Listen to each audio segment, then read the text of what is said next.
Assalamualaikum warahmatullahi wabarakatuh. Wassalatu wassalamu ala asyrafil anbiya wal mursalin wa ala alihi wa sahbihi ajma'in.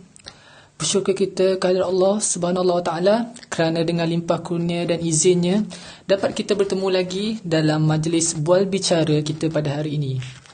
Pada hari yang mulia ini, saya Umar Azra'i bin Zaidi sebagai moderator akan membincangkan tentang isu keruntuhan akhlak, khususnya dalam kalangan remaja yang semakin menjadi-jadi pada masa kini. Akhlak dari segi bahasa berasal daripada perkataan khulq yang bererti perilaku, perangai atau tabiat. Manakala akhlak dari segi istilah pula, menurut Imam Ghazali, adalah sebagai satu sifat yang tertanam dalam jiwa yang daripadanya timbul perbuatan-perbuatan mudah tanpa memerlukan pertimbangan terlebih dahulu. Nabi SAW pernah bersabda, tiada sesuatu yang lebih berat timbangan seorang mukmin di hari akhirat daripada husnul khuluq, bererti akhlak yang baik. Hadis riwayat At-Tirmizi. Pergi ke tasik mencari ikan. Ikan ditangkap bukan sebarangan. Akhlak yang baik menjadi ikutan. Pekerti mulia jangan abaikan. Saya di sini tidak berseorangan kerana saya ditemani dua insan yang dihormati untuk membincangkan isu ini. Tanpa membuang masa lagi, saya memperkenalkan jemputan kita yang pertama, iaitu Puan Siti Nur Aisyah binti Ibrahim, merupakan seorang guru besar di SK Tanjung. Manakala jemputan istimewa kita yang kedua ialah Puan Nur Atirah binti Zahari, merupakan seorang ibu kepada dua orang cahaya mata. Baiklah, saya akan mulakan dengan saya akan tujukan soalan kepada cikgu, guru besar SK Tanjung, Puan Siti Nur Aisyah. Baiklah cikgu, bagi cikgu, apakah peranan pihak sekolah selama ini pihak sekolah lakukan dalam menangani akhlak remaja, khususnya dalam kalangan murid? Kita tahu banyak aktiviti yang sekolah jalankan bagi meningkatkan prestasi akhlak moral murid. Jadi boleh kita tahu apakah aktiviti yang pernah dijalankan oleh sekolah Puan dan juga idea Puan untuk meningkatkan akhlak murid khususnya dalam kalangan remaja di sekolah? Terima kasih Tuan Moderator Umar Azra'i atas soalan yang diberikan tadi. Sebelum menjawab persoalan beliau, saya perkenalkan diri saya dahulu. Saya Siti Nur Aisyah binti Ibrahim, merupakan seorang guru besar di sebuah sekolah kebangsaan Tanjung. Mengikut soalan beliau, apakah peranan pihak sekolah dalam menangani isu keruntuhan akhlak dalam kalangan pelajar?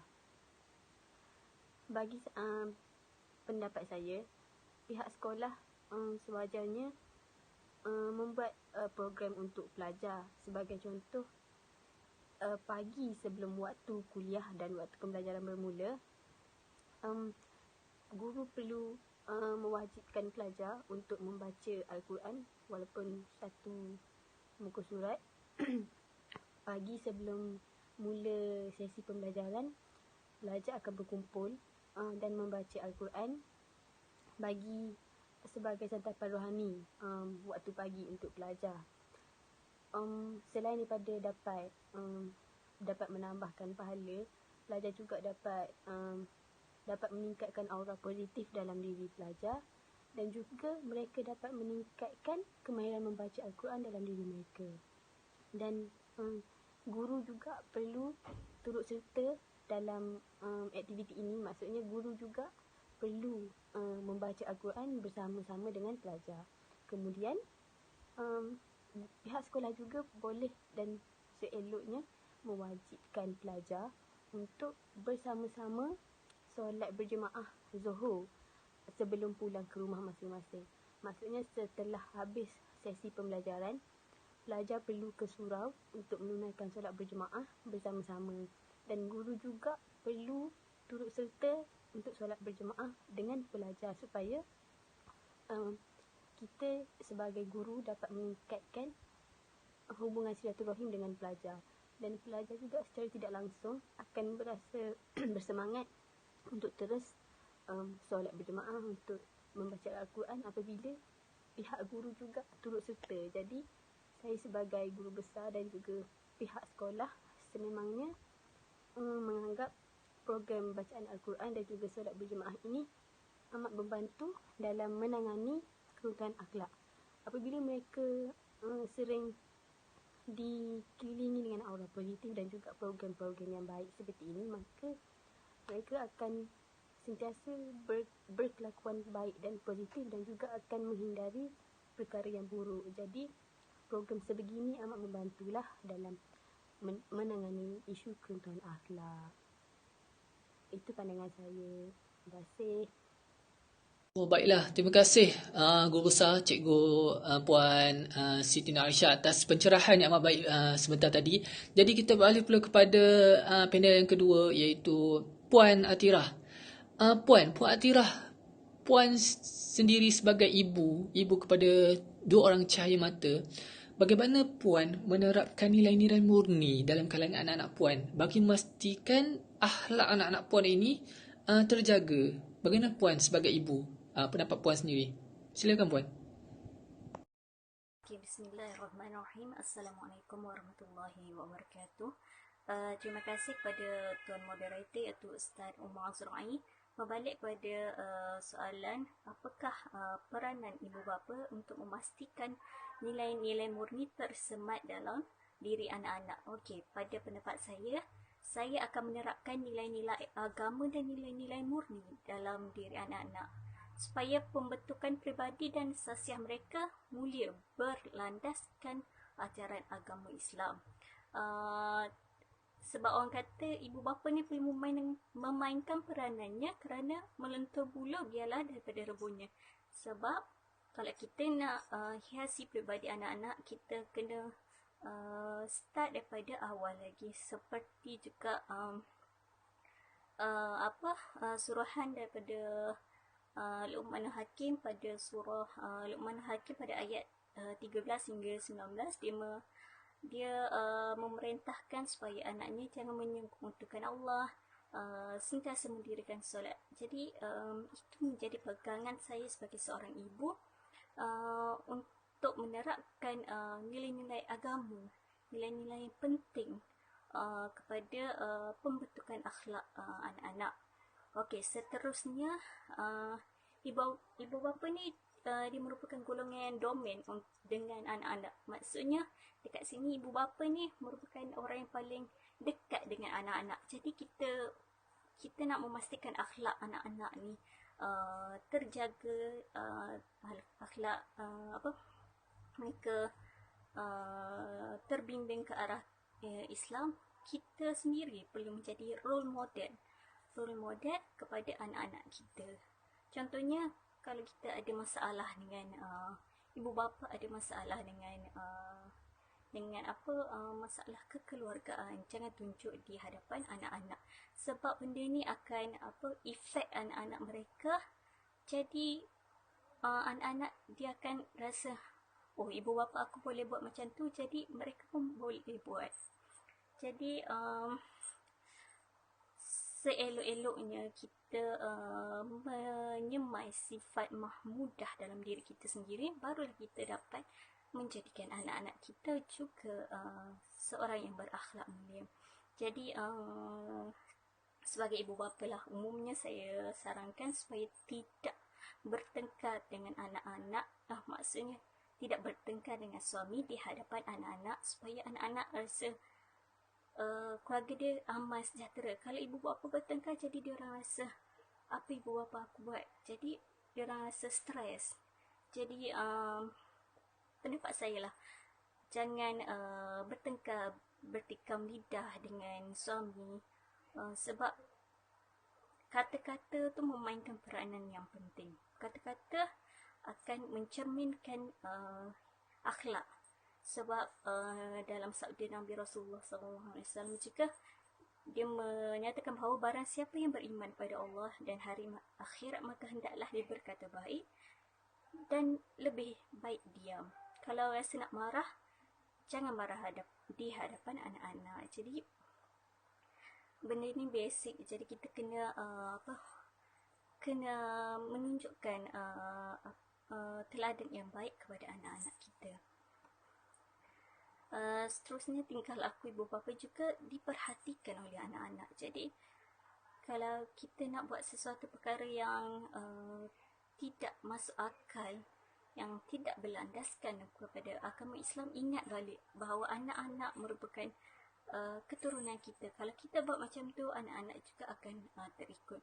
Jadi ibu bapa, poin kat sini kita kena menerapkan nilai-nilai agama dan nilai-nilai murni kepada anak-anak. Yang kedua ialah kita sendiri akan perlu menjadi role model kepada anak-anak kita.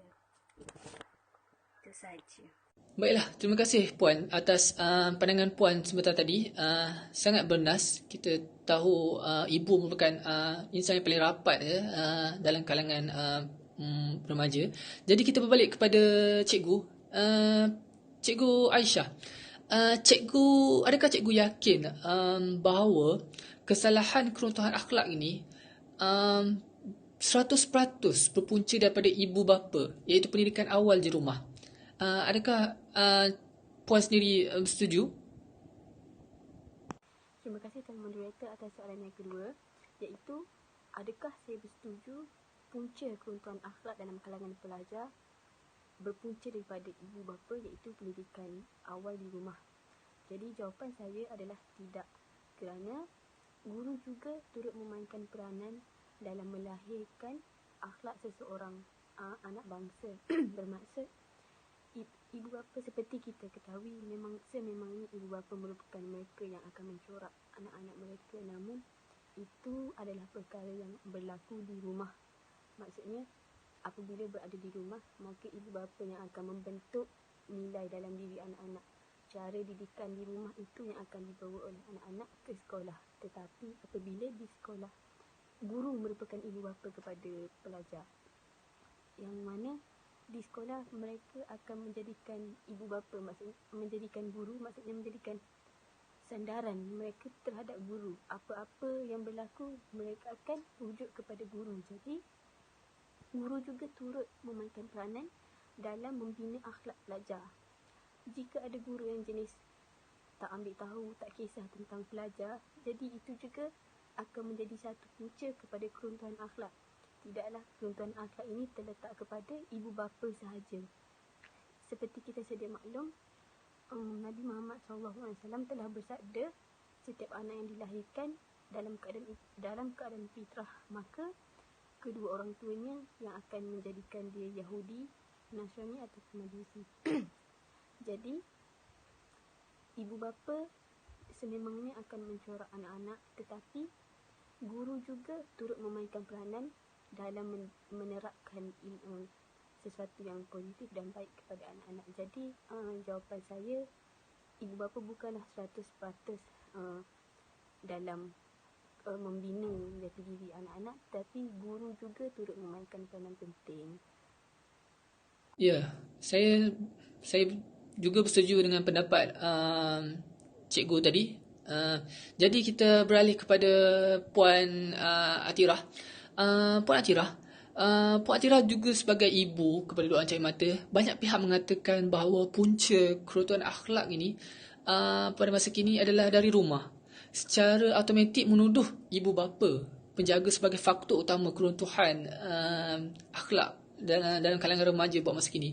Jadi apa komen Puan tentang isu ini? Okey, berbalik pada soalan Ustaz, agak menariklah soalan ni. Pada pendapat saya, mungkin dia boleh jadi 50-50, di mana kalau ibu bapa menunjukkan hubungan kekeluargaan yang baik dalam keluarga, mungkin faktor keruntuhan akhlak ni bukan berpunca daripada rumah. Tapi kalau sebaliknya, mungkin dia berpunca daripada rumah. Antara faktor orang kata berpuncanya daripada rumah ialah disebabkan oleh hubungan kekeluargaan yang renggan, menyebabkan gejala sosial berlaku di dalam kalangan remaja. Contohnya, ibu bapa bergaduh dekat rumah. Jadi anak-anak stres. Jadi dia keluar untuk mencari ketenangan. Okey, ketenangan dari persepsi remaja itu lain. Jadi mereka rasa dengan mengambil contohnya melepak, mengambil dadah, itu merupakan kepuasan untuk mereka melepaskan mereka punya stres. Tambahan lagi, kalau hubungan kekeluargaan ini semakin renggang, kasih sayang kepada anak-anak tu semakin kurang. Jadi anak-anak akan rasa tersisih. Jadi disebabkan itu faktor keruntuhan akhlak berlaku. Contohnya kalau mereka rasa kasih sayang tidak mencukupi daripada ibu bapa, mereka akan keluar mencari rakan-rakan yang berlainan jantina. Jadi di situ kita nampak bahawa berlaku ketidaknormalan dalam kita punya masyarakat. Maksudnya di sini akan berlaku seks bebas, pergaulan bebas antara lelaki dengan perempuan. Jadi ini merupakan tidak sesuai dengan masyarakat Islam kita. Antara keruntuhan akhlak yang boleh berlaku disebabkan mereka rasa stres daripada rumah, mereka akan melakukan perlakuan seks bebas. Jadi benda ni sangat tidak sesuai lah. Sebab dalam firman Allah sendiri dalam surah Al-Isra ayat 32, Allah Subhanahu Wa Taala berfirman, dan jangan kamu akan berzina kerana bahawasanya ada ia kejahatan yang sangat kecil dan sejahat-jahat jalan. Jadi seks bebas ni macam berleluasa dalam umat Islam. Okey, berbalik kepada soalan kembali, dia kata institusi keluarga merupakan antara faktor keruntuhan akhlak anak-anak. Tetapi di sini saya ingin statekan antara keruntuhan akhlak lain juga boleh berpunca daripada faktor persekitaran. Contohnya dekat persekitaran di bandar terdapat banyak pengaruh seperti pergaulan bebas, dadah, perzinaan. Contohnya pergaulan bebas, kita dapat saksikan benda ni sudah berleluasa dalam kalangan remaja-remaja. Sebab benda ni sudah menjadi trend faktornya daripada media massa seperti internet, media sosial. Itu merupakan antara penyebab juga selain daripada keruntuhan institusi keluarga. Baiklah, seterusnya kita pergi kepada Cikgu Aisyah. Cikgu di sekolah, apakah cara terbaik sebagai seorang guru menghukum seseorang murid itu jika melanggar peraturan sekolah? Kita tahu tujuan menghukum ni mungkin untuk memberi pengajaran ataupun supaya mereka tidak mengulang lagi perkara yang sama. Jadi apa pandangan cikgu tentang perkara ini? Terima kasih Tuan Umar Azwain atas soalan tadi, cukup menarik. Jadi soalan Tuan, apakah cara yang terbaik seorang guru boleh lakukan untuk menghukum pelajar yang melakukan salah laku di sekolah? Jadi pada pandangan saya, kita bukanlah hendak menghukum pelajar tetapi lebih kepada memberi pengajaran. Kerana hukuman ni cara dia macam agak berat kepada pelajar. Jadi saya lebih suka kepada penggunaan pengajaran. Jadi bagi saya, apabila seseorang pelajar melakukan salah laku ataupun melanggar peraturan sekolah, pada peringkat permulaannya, kita perlu mengadakan sesi kaunseling pada peringkat awalnya. Maksudnya memberitahu mereka bahawa tindakan mereka adalah satu tindakan yang salah di sisi undang-undang sekolah. Maksudnya salah laku mereka ini akan memberi kesan kepada mereka. Namun sekiranya mereka masih berdegil, kita boleh mengeluarkan surat amaran kepada mereka Dan juga kita boleh memaklumkan kepada ibu bapa mereka bahawasanya mereka telah melakukan salah laku di sekolah. Apabila guru dan pihak sekolah sebenarnya memaklumkan kepada ibu bapa, sebenarnya inisiatif ini juga agak membantu dalam memberi pengajaran kepada pelajar. Apabila benda ini melibatkan ibu bapa, majoriti dan peratusan agak tinggi, pelajar akan mula mengawal tingkah laku mereka kerana telah melibatkan ibu bapa. Kebiasaannya pelajar yang membuat salah laku di sekolah ini, apabila berjumpa dengan ibu bapa, mereka akan berkelakuan baik. Jadi merupakan salah satu cara yang baik untuk memberi pengajaran kepada pelajar dengan mengadakan sesi kaunseling dan juga surat amaran yang juga kita perlu maklumkan kepada ibu bapa. Saya ingin menanyakan satu soalan kepada Puan Atira. Puan, setujukah Puan kalau saya mengatakan bahawa 80% punca keruntuhan akhlak ini berpunca dari serta rangkaian internet dan sebagainya? Jika setuju Puan, mengapa ramai dalam kalangan ibu bapa pada masa kini membenarkan anak-anak mereka melayari ataupun mengakses internet? Jadi ini akan membuatkan mereka terdedah dengan keganasan, fitnah dan sebagainya. Jadi apa perkongsian dan pendapat Puan tentang isu ini? Okey, terima kasih moderator. Di atas soalan yang ketiga, iaitu setujukah Puan kalau moderator mengatakan 80% punca keruntuhan akhlak remaja ini berpunca daripada gadget serta rantaian internet dan sebagainya. Jika setuju, mengapa ramai dalam kalangan ibu bapa membenarkan anak-anak mereka melayari internet? Ini akan membuatkan mereka terdedah dengan keganasan, fitnah dan sebagainya. Okey, soalan ini nampak menarik. Sesuai dengan peredaran zaman pada masa kini. Okey, saya sebagai ibu, saya rasa benda ni betul, ada pro and cons dia. Kalau nak dikatakan tak ada kebaikan langsung, bukan. Sebab keburukannya datang sebab kalau kita sendiri ibu bapa tidak mengawasi penggunaan mengawasi penggunaan internet. Kalau kita sebagai ibu bapa yang bertanggungjawab, kita kena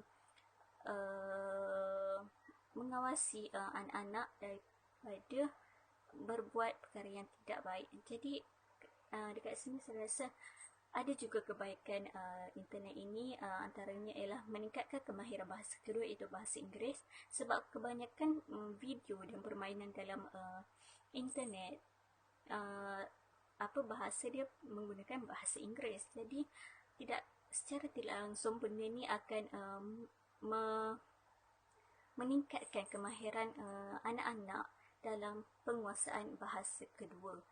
Selain itu, ia menerusi penggunaan internet ini juga akan mendapatkan rasa ingin tahu tentang sesuatu yang baru serta membantu meluaskan pengetahuan dan kefahaman mengenai dunia lain. Jadi kalau dalam internet, anak-anak boleh tengok cerita-cerita yang macam Upin, Didi and Friends, benda tu.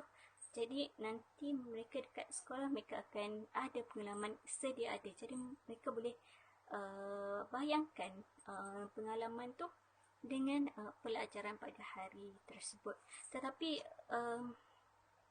saya tidak sangkal jugalah terdapat juga keburukan daripada rantaian internet ini, iaitu anak-anak akan terpengaruh dengan ideologi buruk daripada internet, menyebabkan perkembangan daya fikir dan minda anak-anak pada usia ini amat mudah dipengaruhi dan terikut-ikut. Contohnya dekat sini kita tengok, kalau dalam cerita tu ada aksi bertumbuk, menyepak atau apa-apa yang ganas lah. Jadi mereka rasa nak apply benda tu dekat realiti mereka. Jadi benda tu berkemungkinan besar akan menyebabkan tindak balas yang agresif dan hasil daripada tengok benda yang tidak sepatutnya. Okey. Seterusnya, keburukan dia juga ialah mempengaruhi perkembangan kesihatan mental dan sosialnya.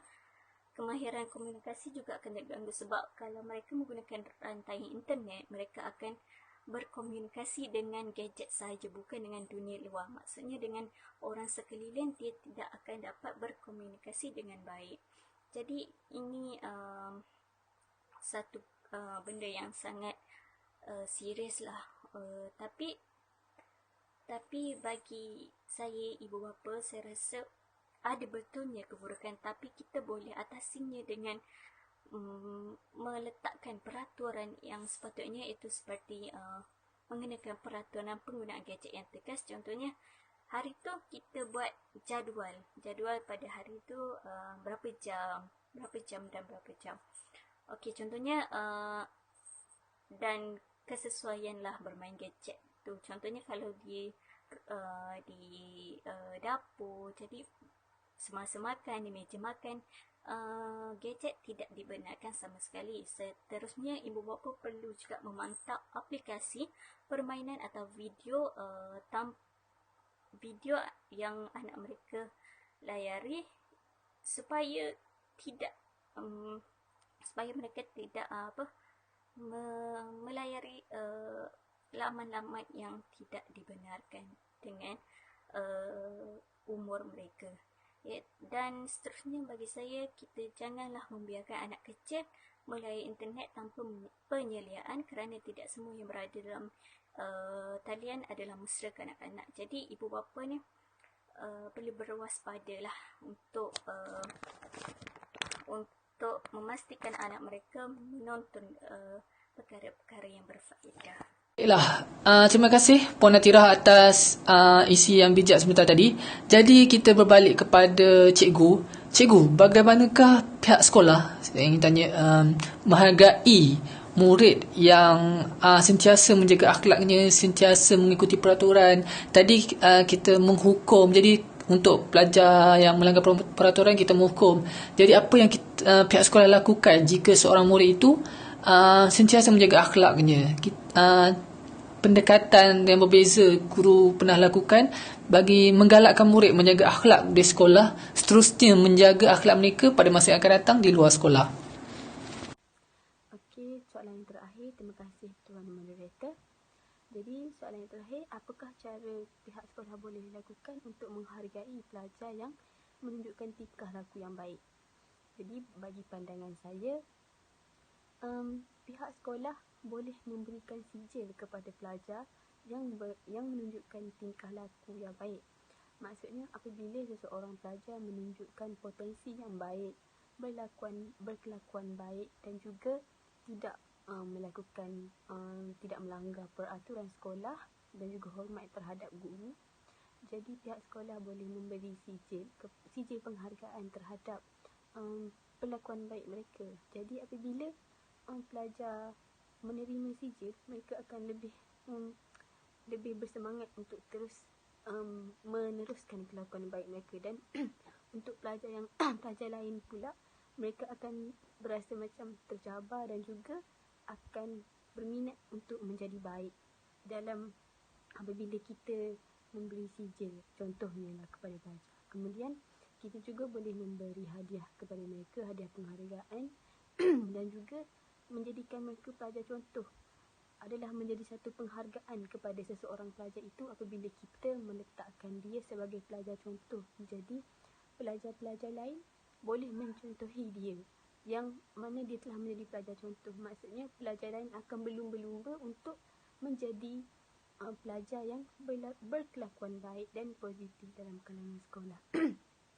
Kita juga boleh dengan pelajar yang sentiasa berkelakuan baik, mereka akan juga sedia maklum bahawasanya orang yang berkelakuan baik ini akan mendapat manfaatnya sama ada di dunia ataupun di akhirat. Jadi mengikut sabda Nabi SAW, sesuatu yang paling berat dalam mizan timbangan seseorang hamba adalah akhlak yang baik. Jadi sekiranya kelakuan akhlak baik kita itu sudah ada pemberatnya di sana, kalau di dunia ini kita juga boleh memberikan penghargaan supaya mereka akan rasa bahawa sesuatu yang baik ini amat amat bermakna dan amat bermanfaat kepada diri mereka. Itu sahaja. Kita pergi ke soalan yang terakhir, iaitu kepada Puan Atirah.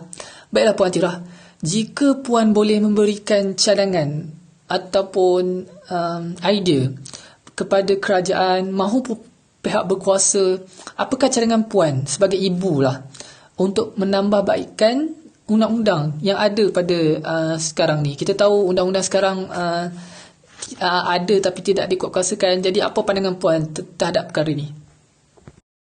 Dengan supaya keruntuhan akhlak dalam kalangan remaja khususnya atau anak-anak sendiri, pada konteks saya sebagai ibu bapa, saya rasa kawalan pergerakan anak-anak remaja di bawah umur 18 tahun tidak dibenarkan keluar selepas pukul 10 malam. Ini dapat mengelakkan pada berlakunya orang kata aktiviti yang tidak memoris, contohnya melepak, pergaulan bebas dan pengambilan dadah yang tidak sama sekali bermanfaat kepada mereka. Okey, yang seterusnya adalah dalam konteks sekolah juga kerajaan perlu menyeru pihak sekolah supaya melancarkan kempen-kempen yang berkaitan dengan akhlak, pemupukan akhlak yang terbaiklah, pemupukan akhlak yang mulia dalam diri mereka. Contohnya, setiap sekolah perlu menganjurkan benda kempen supaya meningkatkan kesedaran dalam diri murid-murid dan juga anak-anak, supaya mereka faham dan tidak melakukan perkara tersebut lagi.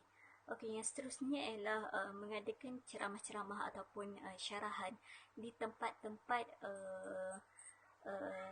hotspot orang panggil atau red spot, iaitu supaya remaja faham dan mengetahui perkara yang sepatutnya mereka buat dan perkara yang sepatutnya mereka tidak buat, supaya masa depan mereka terjamin dan dapat dapat meningkatkan akhlak mereka pada tahap yang lebih baik daripada yang sebelum-sebelum ini. Jadi kempen atau syarahan di tempat-tempat yang sepatutnya seharusnya dilakukan dan mewajibkan seluruh remaja di tempat tersebut untuk mengikuti syarahan tersebut supaya mereka sedar akan kesalahan yang telah mereka lakukan dan membuat perubahan dalam diri mereka sendiri. Dan seterusnya kerajaan perlu menetapkan kadar umur bagi melayari internet. Contohnya kalau umur 10 tahun ke bawah, dia perlu bimbingan daripada ibu bapa.